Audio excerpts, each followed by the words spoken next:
The most fundamental bias you will encounter amongst journalists in the mainstream press is neither left nor right, is neither liberal nor conservative. The most fundamental bias is the desire to have a story to tell. In wanting to have a story to tell, the journalist will choose a compelling story, a dramatic story, a story that comes to a clear conclusion, that has contrasts of good and evil, over a story that's ambiguous, ambivalent, uncertain, dissipated, aimless, morally confusing. There's a choosing of the story to be told, and then there's the journalist's effort to present himself or herself as having enough expertise to tell that story. In the case of the recent events in Kurdistan, in northern Syria, northern Iraq, bordering areas of Turkey and so on, the Kurdistani fable being told by the mainstream press is false. And it's false whether it's being told from the far left, the moderate left and liberals, or the conservatives. I've seen absolutely nothing but lies here.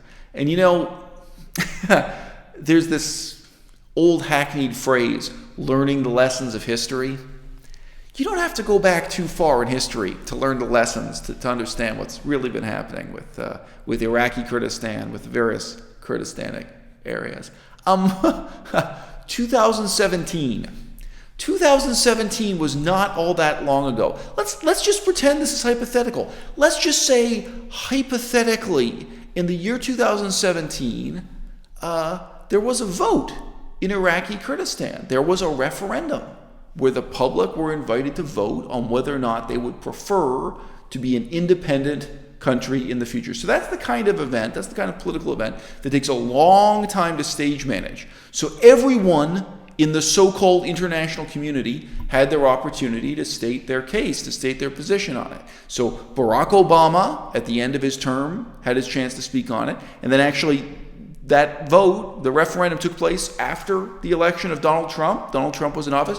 He had his opportunity to speak. The Prime Minister of France, England, Germany, they all could have taken a moral position, one way or another, on the question of Kurdistan becoming an independent country. You know what? They had their referendum in Iraqi Kurdistan, and it was followed up by a civil war.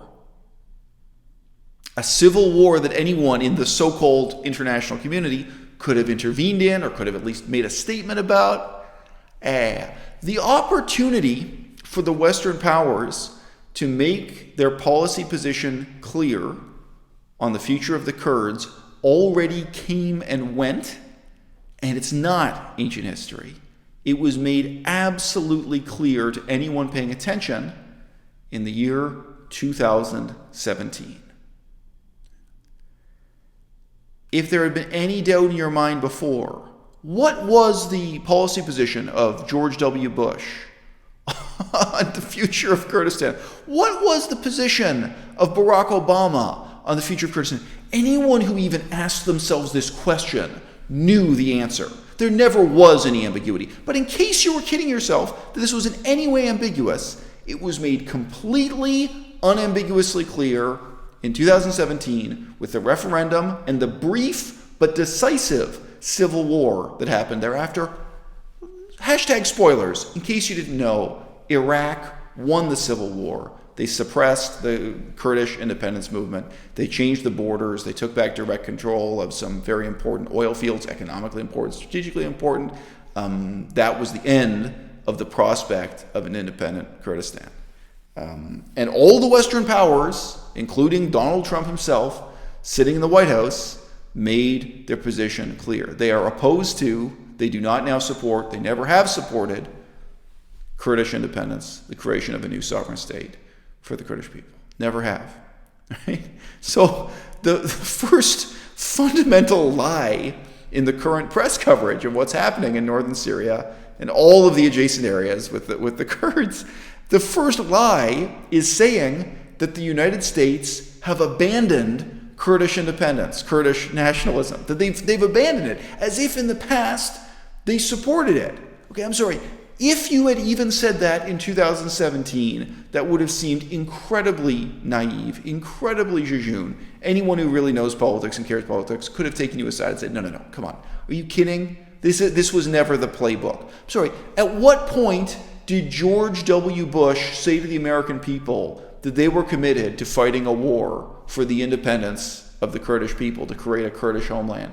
Does that sound like something you can remember George W. Bush saying? At what point did Barack Obama commit to something like that, or ask for a debate in the Senate about America's official position on Kurdish independence? Never happened. Right? It was never even entertained. Now, you can talk about why that is. You can talk about the strategic factors that incline various Western powers to make those decisions. I think the more important question is not to ask why that decision is made. It's to ask who decides. And this is where we begin to question this terrible fiction, this powerful fable of our times. This is where we begin to question what is meant by, quote unquote, the international community.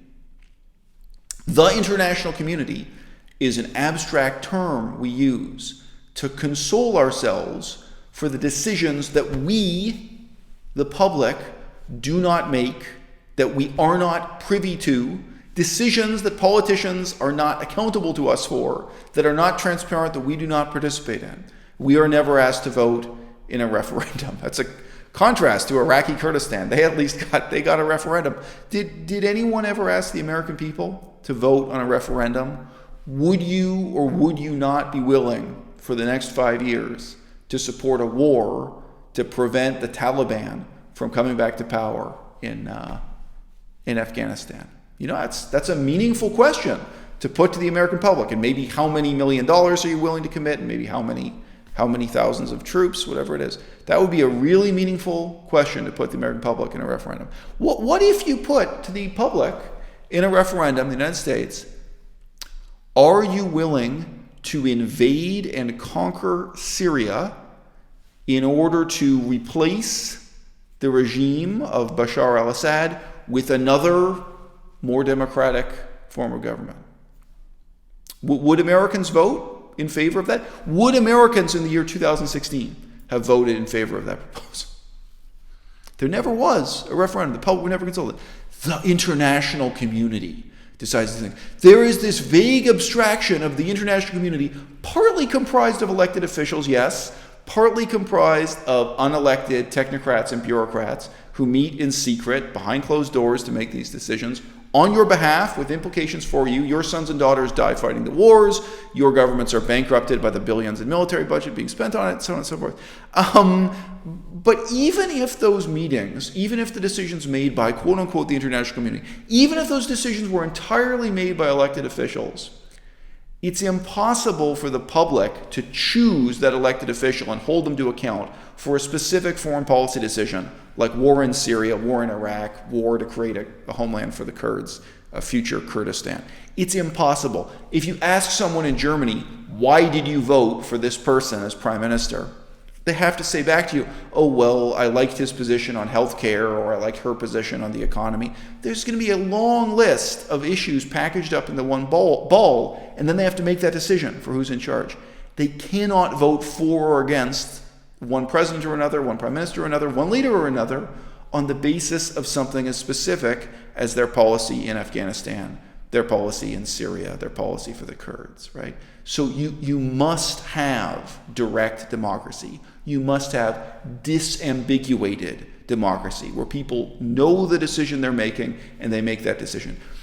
A lot of people felt that they were voting for Donald Trump because he was the anti-war candidate. I remember those debates. They were surreal. It was very clear Hillary Clinton was promising forever war. The war would go on forever. More wars in North Africa, wars in Syria. Hillary Clinton was the pro-war candidate. And it's surreal to say now, looking back, but Donald Trump presented himself as, and he was perceived as, being relatively cautious about war, relatively skeptical of war. He was the candidate saying that he wanted to bring back American troops from Afghanistan, from Syria, etc., that these things had gone on for long enough. He made various incoherent comments at that time. He's still making incoherent comments now that one way or another he wants peace or at least less war. So the deception presented by the mainstream press right now is in two parts that fit together very poorly. The first part of the argument is that the Kurds always were the allies of the United States, and all kinds of wonderful things are then said about the Kurds. Many of them are not true. For example, it's said that they're secular. Why, they're hardly Muslim at all. Yeah, they're called secular when they're being contrasted to the Islamic State and other really extremist fundamentalist Muslims. Come on, you gotta have your head examined. Anyway, every possible form of praise is heaped on the Kurds and their ethno-nationalist movement to have a nation state based on their language and national identity. All kinds of positive things about them that left-wingers would never say about Israel, which is also a country based on an ethno-nationalist ideal powerfully linked to a religious identity. Strange, inconsistent thing here. Every possible positive thing is said about the Kurds. They're described as having been America's allies continuously until one day Donald Trump sent out these tweets. And again, absolutely no Google level knowledge of what happened, even as recently as 2017. Completely intentional blindness to the whole history of the last 20 years. Regardless, we continue. And yet, if you keep reading a little bit further down the page of the same newspaper, what you'll find is the admission that as soon as the United States of America made it clear they would no longer be supporting any side in northern Syria, that they would be evacuating their troops, the Kurds immediately, almost that very day, took up negotiations to switch sides and begin openly supporting the government of Bashar al-Assad in Syria, to begin openly working with and allying themselves with the Russians. Now, the extent to which Donald Trump and the Russians were ever on opposite sides in Syria is going to be an interesting question for historians to puzzle at. Even during the election debates, before Donald Trump was elected, he openly said that he saw the Russian presence there as being positive because Russia and the United States both were opposed to ISIS, the Islamic State, that he thought the Russians could be some sort of civilizing, stabilizing force in the region. And maybe he was right. It remains to be seen. But the notion that the Kurds ever had any love or commitment or fealty to the United States, or that the United States ever had any fealty or commitment to the Kurds, it's very difficult to sustain this illusion, even when we're just looking at the events of the past 1 month in detail, let alone when we're looking at the events of, say, the last 3 years in detail. Coming back to my initial point in this video, I don't think the journalists are doing this out of left-wing bias or conservative bias. I see the conservatives telling much the same lies at the moment for whatever reason. I think the fundamental bias they're trapped in is the desire to have a story to tell, and then to tell whatever the most compelling, the most emotionally moving story possible might be. There's less and less interest in the truth. There's less and less interest in problem solving. Problem solving is fundamentally a very undramatic attitude towards a situation. It's very humbling. When you say, okay, this is a situation with problems. What can we do to help? What can we do to make it better? The answer to that question may be very humbling indeed. The United States made the decision, cynically or not, a long time ago, that they were not going to create a separate state for the Kurds. They could have done it in northern Iraq most easily during the period in which they were occupying Iraq through military invasion and conquest. They decided not to do that, and there are considerations here, like, well, if you create a separate state for the Kurds, then probably Turkey will leave NATO. If Turkey exits NATO, then the conflict between Turkey and Greece, Turkey and Cyprus, all of that heats up. The relationship between Turkey and Israel is also some strategic importance. The relationship between the United States and Iraq is of strategic importance. And even though you may think the Iraqi government is entirely a creature of American intervention, those relations could break down. Iraq could move closer to Iran. Both Iraq and Iran would actually be unified with one common interest, fighting against a newly independent Kurdistan. Yeah. Once you start placing out the dominoes on the field, you start to see a lot of cynical, Machiavellian reasons why, quote unquote, the international community would never make this decision to promote the creation of an independent Kurdish homeland, apart from the general principle of the thing of whether or not creating nation states based on ethnicity is a good idea in the 21st century. The international community also has no interest in supporting the Khmer Krom being returned to Cambodia. They have no interest in Shan State becoming a separate country from Myanmar. It's a pretty long list of ethnic independence movements that could be supported by the international community, but are not. Let's just take this down to the lowest level of the hoi polloi, the members of the mob, once more. The wonderful thing about democracy is that if you let people vote in a referendum on these issues, they won't think about it in those Machiavellian terms at all. I think the majority of American people would not vote in favor of a new war in northern Syria. I think the majority of American people would not vote to support the creation of a separate homeland, a separate country for the Kurds. And you know what? I think they'd come to that decision in part on the basis of principle and in part on the basis of self-interest.